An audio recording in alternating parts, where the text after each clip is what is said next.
Hi, Emily. Hi there. How's it going? I'm okay. Good. So, what brings you in today? Well, my most main concern is that I was recently diagnosed with MS. Okay.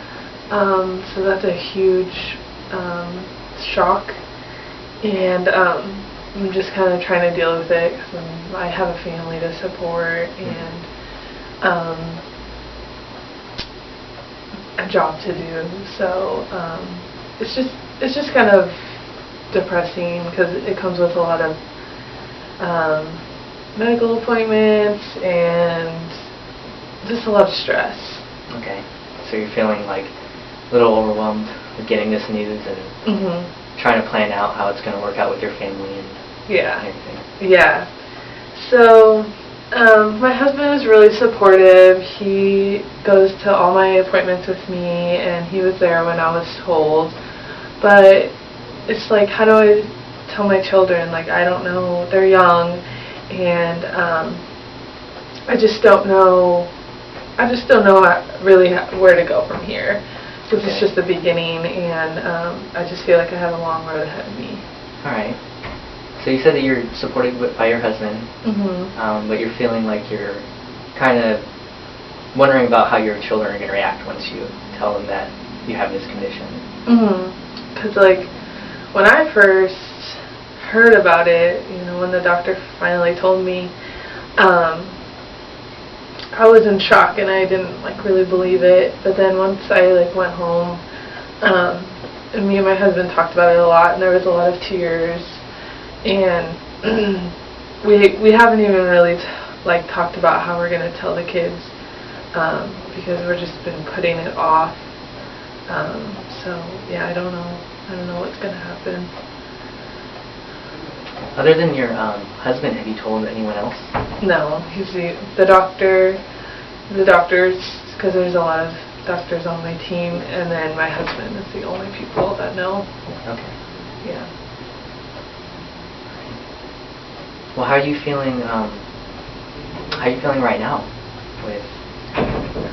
I'm glad I can talk to you about it because you're the only other person that knows, and you don't have you're not like us. You're not family, so it's easier for me to talk to you because you don't have that. You don't know. I mean, you know me, but you don't know me in a family way. Yeah. Yeah. Okay. Well, do you have any plans or goals for the next, let's just say, within a month, with talking to your husband and your physician about your condition? Within the next month, I obviously want to tell my kids first and just explain to them in kind of a kid way what's going to happen and how they are going to be able to support me, and it's okay for them to be sad. But other than that, I want to tell only a couple people, like my sister, my mom and dad, and then maybe a couple people at church, but I don't want it really getting out yet, just because I'm not ready for that. Okay, so you don't feel ready that everyone should know, maybe just people that you think are important to you? Yeah, because people talk, and they don't. A lot of people don't know what MS is or what's going to happen. So I don't want that getting out. That's just really awkward for me.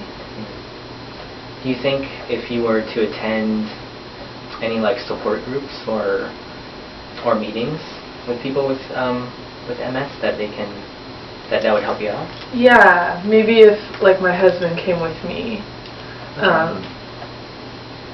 Yeah, that would be really cool because then I could kind of gauge how other people are taking this and how other people are coping.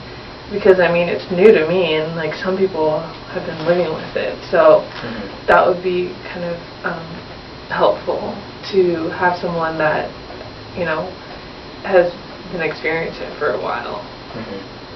Yeah. Do you have, other than your plans with telling people, how are you feeling about your career and working? I'm really nervous about that because I don't think I have time for it. I mean, my husband's salary can probably support us, but I just don't have time. I mean, if my time is limited, I don't want to be wasting it at work when I could be spending it with my kids or doing like stuff for myself, like to keep myself healthy mentally. So I'm debating on if I should quit or take a leave of absence or just stay with it and help with the fun, like the money in our family. Okay. Well, let me know if I get this wrong, but so you're feeling you're concerned about your future with your work and how you're going to take care of yourself. You're planning on telling close family members and also your kids mainly about your condition. And again, you came in here to talk to me about it. And you seemed really open about going to see meetings or to go to group meetings about MS and with your husband. Is that right? Yeah, all of that is right. Yeah. So my priority right now is telling my kids and just figuring out what is age appropriate for them, like how much they should know. And how much like maybe they won't be able to understand or maybe they shouldn't know. Can I ask how old your children are? They're 3 and 5. Okay, so fairly young. Okay. So yeah, being concerned about how to present your condition to them is very important. Yeah, like I want them to understand, but I also want them to still see me as mom and that I'm still here and still love them, and I just want the best for them. Okay. Well, you seem very, very strong and very concerned and a loving mother to your kids about wanting to tell them what's going on with you. You want to be honest with them.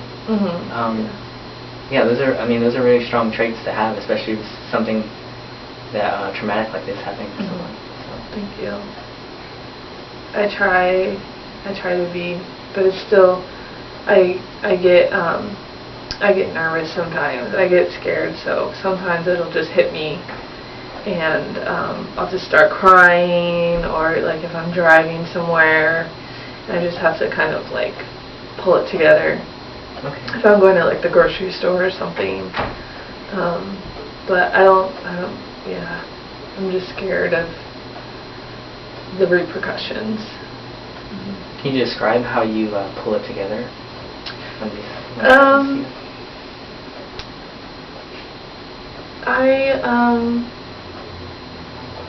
I just try to quiet my mind and calm my mind and think about the things that I do have in my life and that I appreciate, because I do have a lot of great things in my life. I'm really appreciative of my family and my home and my mom and dad and my family, not my immediate family but my relatives. So I just try to think about that and not about the bad things. Okay, so a lot of positive things and family and about your life to kind of get you back. Yeah, and I usually have the kids with me, and I mean I just have to look at them and know that they're really like the light in my life. So. Okay. And how many times do you feel this like overwhelming like emotion? Like in a week? I would say at least once a day. And it can last from like as long as like an hour to like 5 minutes. So it spans, because sometimes if I'm by myself without the kids or anyone around, then it takes longer for me to pull myself together. But if I have the kids with me and we're out and about, like at the park or something, I try not to show like my crying and stuff. to them or any other parents there. Okay. Well, do you think this is just something I'm going to throw out there, and you can see if you like it? Are there things like if you're to be by yourself and this emotion comes to you, would there something that would comfort you more if you would have time by yourself or make time for yourself to think about these things? Because it sounds like it's really hard for you when you're out, especially with your children, and to express these emotions. Is there a way that you can have maybe your husband or someone support you about stepping away and taking care of yourself when this happens to you? Yeah, I mean, my husband has kind of suggested that, but it's just scary being by yourself and like thinking about everything, because then like your mind just starts to race, or my mind just starts to race, and but he has suggested that I get up like a half an hour earlier than the kids, and so I can like get ready like for the day, and while also like kind of doing some reflection and thinking about that. But my husband has suggested that I spend some time by myself in the mornings, just kind of trying to think about and process what's been going on. But it's hard because I'm just tired all the time, and the kids really wear me out, so I don't really know what to do. Okay. Well, I have a suggestion before the end of our session is, have you ever thought about doing any journaling or writing a diary about your feelings? No, I've never thought about actually writing things down, but I can see that as being beneficial to me, so. Okay. Well, again, thank you for coming in, and I know it's been tough talking to me, and I'm glad we got to talk about what your plans are, talking to your kids and your family about your condition. Would it be okay if you come in again within maybe a week? Yeah, I would really like that. Okay. All right. Well, thanks. I'll see you next week. All right. Bye. It's got social work.